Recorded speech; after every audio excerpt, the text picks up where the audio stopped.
Este podcast se presenta gracias al programa de apoyo al periodismo independiente del Grupo Bancolombia, porque una sociedad mejor informada está más protegida.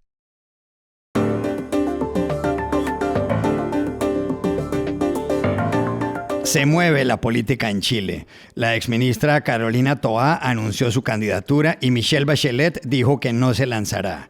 ¿Qué viene ahora? El primer ministro portugués, el conservador Luís Montenegro, está contra las cuerdas por el caso de una empresa familiar. ¿En qué consiste? Hace una semana, en una medida inusual, México envió a 29 capos del narcotráfico a Estados Unidos. ¿Se repetirá esa singular fórmula jurídica?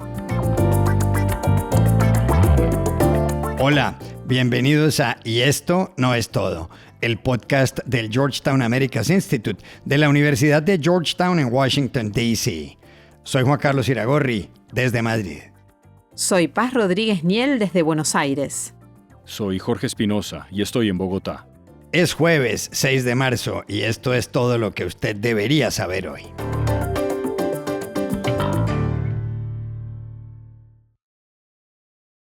Chile empieza a mirar ya las elecciones presidenciales del 16 de noviembre. A poco más de 8 meses, las fuerzas políticas se mueven. Cada una intenta que su candidato sustituya al presidente Gabriel Boric. El martes surgió con claridad una aspirante izquierdista.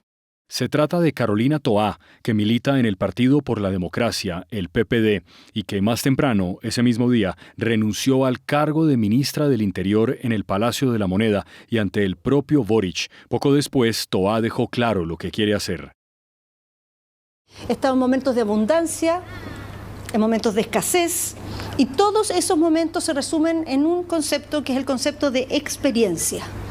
Toda esa experiencia quiero ponerla al servicio de Chile en esta etapa y creo que estoy lista para hacerlo.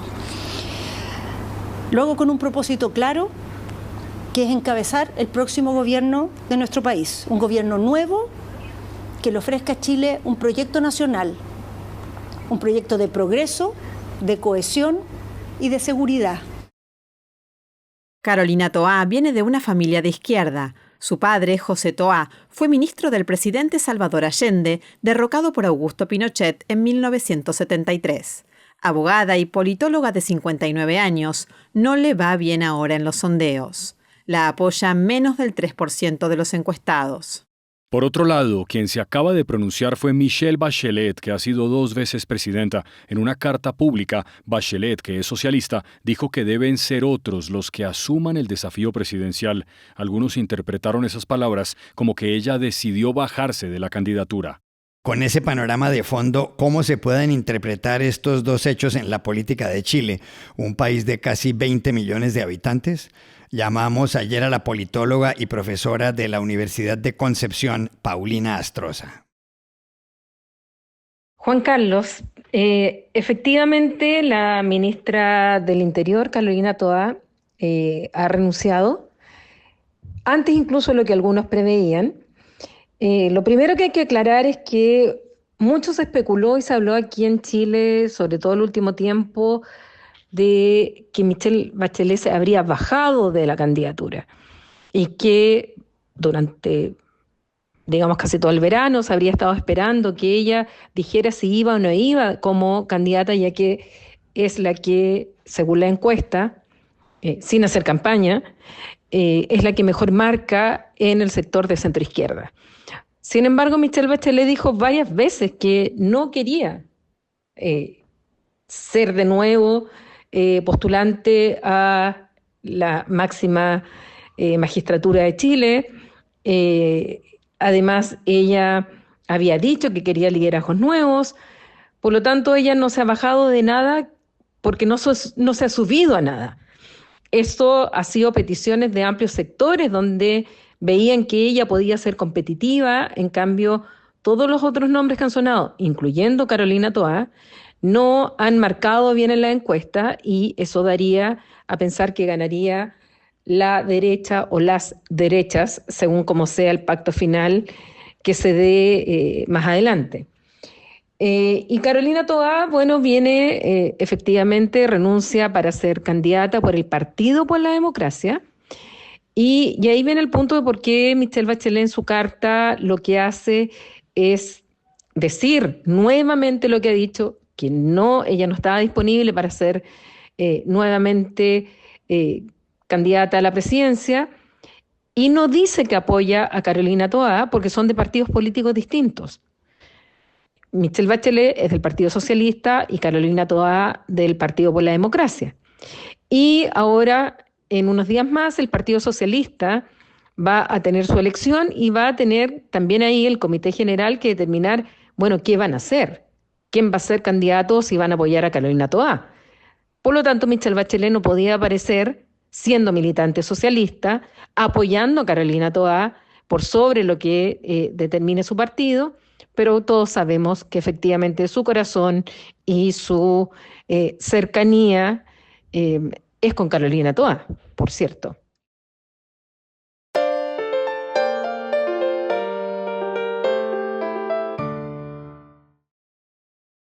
Por cuenta de un escándalo que rodea al primer ministro conservador Luis Montenegro, líder del Partido Socialdemócrata, Portugal puede estar próximo a un cambio de gobierno. Ayer mismo, el presidente de la República, Marcelo Rebelo de Sousa, dijo que podría convocar elecciones para mayo. El presidente se pronunció de esa forma tras una moción de censura contra Montenegro, que no prosperó en la Asamblea de la República, el Parlamento. La moción no salió adelante porque el Partido Socialista y el de derecha radical Llega se abstuvieron. El problema es que Montenegro dijo ayer que se someterá a una moción de confianza y esos dos partidos anticiparon que votarán en contra suya. En la misma sesión, el primer ministro molestó a los diputados al señalar que a veces tiene más cosas que hacer que estar respondiendo en el Parlamento. Senhores deputados, não levem a mal, eu vou-vos dizer com toda a tranquilidade. Eu às vezes tenho mais do que fazer do que estar a responder diariamente, com todo o respeito. Com todo o respeito. Com todo o respeito. Isto não significa, senhores deputados, eu assumo as palavras. Luis Montenegro es un abogado y empresario de 59 años. Lleva poco más de 11 meses como primer ministro. Como su partido no tiene mayorías en el Parlamento de 230 escaños, gobierna con el apoyo del CDS, Partido Popular, que es democristiano. Pero atención, porque lo que tiene a Montenegro contra las cuerdas es un escándalo relacionado con una empresa familiar. ¿En qué consiste exactamente? Llamamos ayer a Lisboa a Bryce Suárez, corresponsal en Portugal para medios de comunicación en español. El caso se ha desarrollado bastante rápido. Se remite más o menos a hace un mes cuando el Parlamento discutía la aprobación de una ley de recalificación de suelo rústico en suelo urbano. Es una ley que la oposición de izquierdas había criticado mucho porque la consideraba susceptible de favorecer la especulación urbanística. Esto condujo a un serio escrutinio del gobierno y derivó en la dimisión del secretario de Estado de Cohesión Territorial, que era parte de uno de los firmantes y redactores de la ley, porque cuando entró en el gobierno había formado también una empresa inmobiliaria que se podía beneficiar de la ley que él mismo había redactado. Este escrutinio continuó y llevó al descubrimiento de la empresa Spinum Viva, una empresa familiar creada por Luis Montenegro, primer ministro conservador, y transferida poco después, en el año 2022, cuando él fue nombrado líder de los conservadores, a su mujer y sus hijos. Dado que Montenegro sigue casado en régimen de gananciales, es beneficiario indirecto de esta empresa y esto ha suscitado una serie de suspicacias que condujeron hace 10 días a la primera moción de censura que fue rechazada por el Parlamento. Sin embargo, el escrutinio continuó y una vez resueltas las dudas sobre la actividad inmobiliaria de esta empresa, se descubrió que tiene una actividad paralela de consultoría legal. Merced a esa actividad de ámbito jurídico, Luis Montenegro consiguió a una serie de clientes que todavía siguen facturando y pagando mensualidades de hasta 4.500 euros a la empresa familiar. Y todo a pesar de que Montenegro ya no trabaja en esta empresa. Uno de sus clientes es una firma de casinos llamada Solverde, para la que Montenegro había mediado en negociaciones con el Estado entre 2018 y 2022. Solverde continúa pagando mensualmente una cuota a Spinum Viva, pero es que además se juega a renovar las concesiones que había obtenido hace varios años. En ese caso se sospecha también del posible conflicto de intereses por parte de Montenegro. Él no ha sabido resolver la situación, se ha prolongado mucho sus silencios y ha dado explicaciones bastante elusivas. Y esto ha derivado a un ámbito de extrema sospecha en torno a la figura del líder de gobierno que ahora se enfrenta a su caída.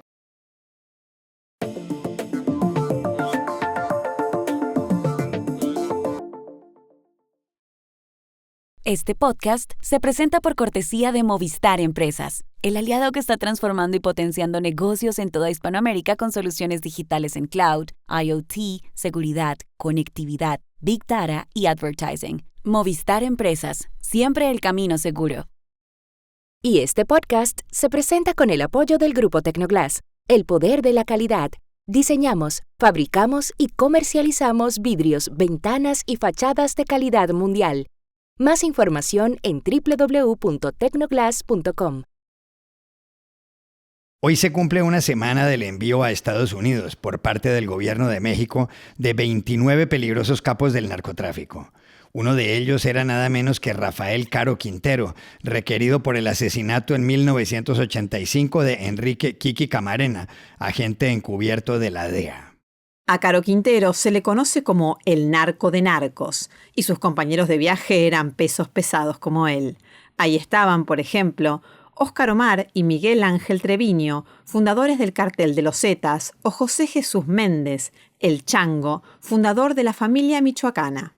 Lo cierto, Paz, es que nunca había ocurrido algo así, es decir, que México sacara de las cárceles a la plana mayor del narcotráfico para enviarla inmediatamente al país del norte en un avión. La decisión la explicó de esta forma el fiscal general mexicano Alejandro Gertz.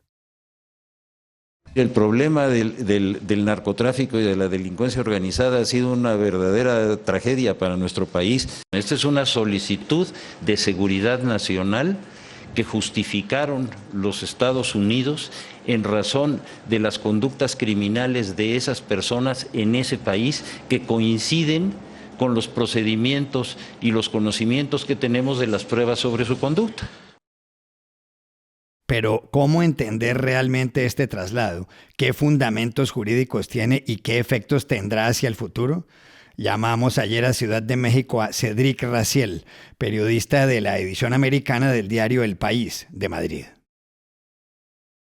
La entrega de 29 líderes del crimen organizado a Estados Unidos por parte de México no tiene precedentes por dos razones. Uno, por la cantidad de capos enviados en una sola tanda, pero sobre todo yo diría que por las bases jurídicas que apoyan este movimiento.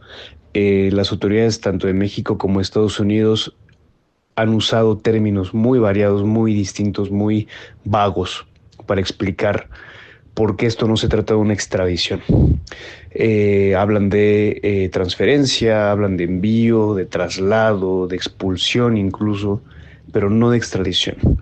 La extradición está basada en un tratado de esa materia entre los dos países desde 1974 y con base en el cual todas estas personas, estos 29 líderes criminales, estaban siendo procesados en México. Lo que pasó es que esos asuntos, estos capos y sus abogados lograron aplazarlos muchos años, algunos décadas. Y pues esto provocó que condujo a las autoridades de los dos países a buscar una alternativa para darle la vuelta a ese proceso empantanado y agilizar eso que se había dilatado durante tantos años.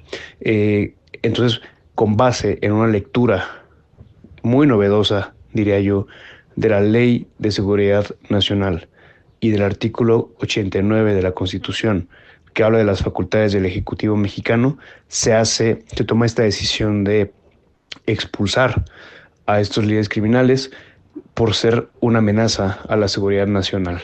Esto sin duda abre una puerta, deja un precedente. En México estamos a la expectativa de ver si nuevas transferencias de criminales se hacen entre México y Estados Unidos con base en este nuevo criterio que el mismo gobierno mexicano lo ha reconocido. Es una puerta abierta a partir de ahora y pues seguramente en el futuro vamos a ver si se vuelve a utilizar. Lo más probable es que sí. México ha celebrado esta transferencia diciendo que pues el país más beneficiado de esto es sin duda México. Probablemente muchos mexicanos van a coincidir en eso.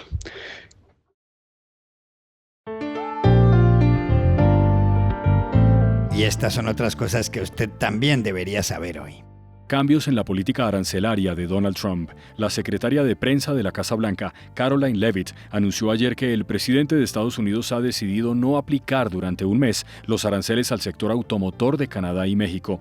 Leavitt explicó que la determinación fue tomada luego de que Trump hablara con los presidentes de la General Motors, la Ford, la Chrysler y Stellantis, empresa que ensambla la marca Jeep.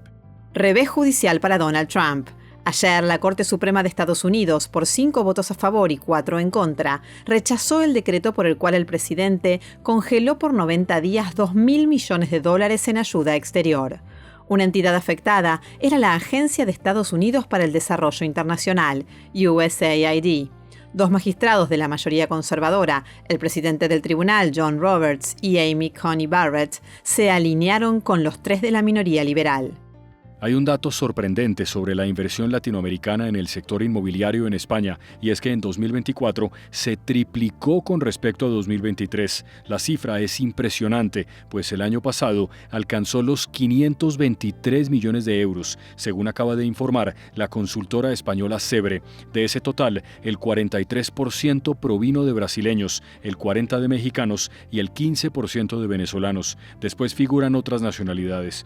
Más del 60% de esa inversión tuvo como destino Madrid, que se ha vuelto una ciudad de moda. Madrid. Y aquí termina, y esto no es todo, donde siempre habrá más. En la producción estuvo John F. Burnett. Pueden suscribirse a este podcast en nuestro sitio web, y esto no es todo.georgetown.edu, seguirnos en nuestras cuentas de X y de Instagram, @y esto no es todo, y buscarnos en nuestro canal de YouTube. Gracias por oírnos. Chao. Hasta la próxima.